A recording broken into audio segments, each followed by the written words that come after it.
Hey, Tej here. Today we're taking a look at technical analysis for Tesla. I'll cover wave analysis with Elliott Wave theory and provide multiple scenarios your price might take and explain why I prefer one count over another. Let's take a look at the different possibilities. Starting here on 4-hour time frame and looking at the count from the all-time highs around the $412. The main idea has been that we are in a three-way structure coming down from the all-time highs, having this as a WXY into the lows of May 2022, and then we would have a three-way structure into X, and then starting the last structure downwards. On logarithmic scale, 1-to-1 extension of this wave W here, pivoted again from the X, would be around $155. On arithmetic scale, that would be way lower at around $104. Again, that would be the whole structure finished for this wave Y. At the moment, again, we are still creating possibly this A wave, at least with this count in mind. So we don't really need to be focusing more on the higher time frame targets until a specified smaller structure is actually complete. So let's dive into this structure here of that potential A wave before we are pivoting again for that B wave. In this one again, 1, 2, 3, 4, 5 into 1, 3-way pullback into 2, 1, 2, 3, 4, 5 into third. Then again, 3-way structure into 4. Again, some of these proportions are not really that good. At the moment, this is the way I'll label this. We do have the divergences forming on the thirds of thirds here, and we did have some low RSI numbers here as well during these thirds, which we can see here on lower time frame as well. Let's go to 30 minutes, and there we go. So this low here would be the third of that fifth. So that is generally where we are expecting the most momentum to be happening, and that's how I've labeled it. Again, the wave 4 was created after the last previous video. So again, the expectation was that we were creating a wave 4 here. It went a bit past the 0.5. That is something that we don't really want to see.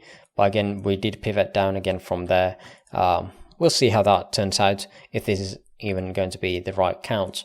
But again, the invalidation for that wave 4 to be invalid, or this whole 5-way structure would be invalid, is all the way up and here, so it's still valid. Now, after this wave 4 was put in place, we have a few different ideas here. At the moment, we still are holding some kind of small divergence between these lows here, so there is a potential where we have this as a 1, 2, 3, 4, and 5, but we need to be pivoting basically right now.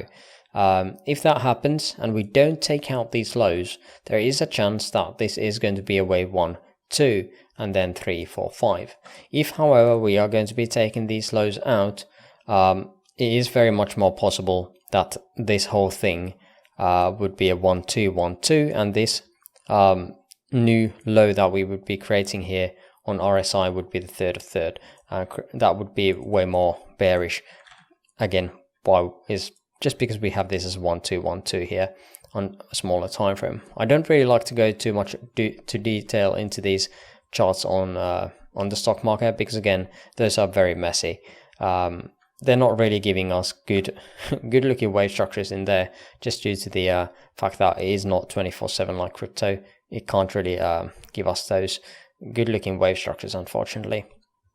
So that's why I do like staying beyond the 30 minutes and above on these, so a bit higher time frame plays. So yeah, those are the two scenarios. If we break these, then we could be completing this whole thing. If not, then we could be expecting wave 2. Taking out shorts here against these highs would be the play to make, and then catching that 3rd, 4th, and 5th, and then hopefully still have the divergence here between this 3rd wave or 3rd of 3rd here against the 3rd of 5th, and also have this divergence there to give us confidence that, okay, this move is about to be done, and we would be pivoting up higher. Then the expectation would be some kind of 3-way move. Again, we don't need to be expecting anything as of yet. We don't even need to be worrying about any kind of targets there until we have actually pivoted. But again, once we see these two divergences forming here, then we would be looking for long setups. But I think that is pretty much everything I wanted to cover on Tesla for today. If you made it this far into the video, I would appreciate the likes. Link to my free Discord server in the description below, and for now I thank you for watching and hope you have an amazing rest of your day. See you next video, bye bye.